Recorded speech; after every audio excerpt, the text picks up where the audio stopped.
ખેડૂત ઉત્સવમાં આપનું સ્વાગત છે। આજે તારીખ 21 ફેબ્રુઆરી 2024 ને બુધવાર।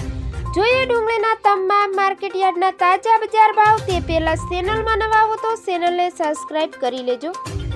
ડુંગળીના ભાવમાં ઉછાળો આવ્યો છે। કેન્દ્ર સરકારે ડુંગળીની નિકાસની છૂટ આપતા ડુંગળીના ભાવમાં મળે 50 થી 60 રૂપિયાનો વધારો થયો છે અને ડુંગળી પકવતા ખેડૂતોને પણ ડુંગળીના પોષણક્ષમ ભાવો મળી રહેશે। કેન્દ્ર સરકારે 3 લાખ મેટ્રિક ટન ડુંગળીની નિકાસની મંજૂરી આપી છે। સરકારના આ નિર્ણયથી ગુજરાત સહિત દેશમાં ડુંગળી પકવતા ખેડૂતોને ફાયદો થશે। ડુંગળીના ભાવ આસમાને પહોંચ્યા હતા, જેના કારણે ડુંગળીની નિકાસ પર પ્રતિબંધ મૂકવામાં આવ્યો હતો, જેના કારણે ડુંગળીના ભાવ નિયંત્રણમાં આવ્યા હતા। સરકારે હવે તે પ્રતિબંધને હટાવ્યો છે અને ડુંગળીના ભાવમાં ફરી ઉછાળો આવ્યો છે। તો મિત્રો, જોઈએ ડુંગળીના તમામ માર્કેટ યાર્ડના તાજા બજાર ભાવ।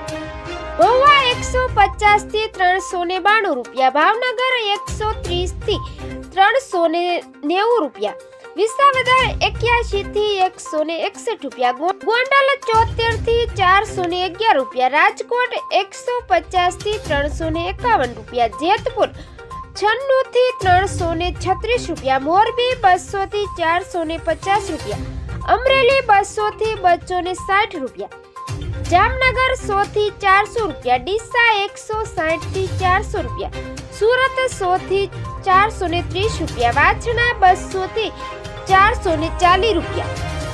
સફેદા ડુંગળીના ભાવ જોઈએ તો ભાવનગર 253 થી 270 રૂપિયા, મહુવા 241 થી 360 રૂપિયા, ગોંડલ 201 થી 274 રૂપિયા। તો મિત્રો, ફરી મળીશું નવી અપડેટમાં। જોતા રહેજો ખેડૂત ઉત્સવ ચેનલ।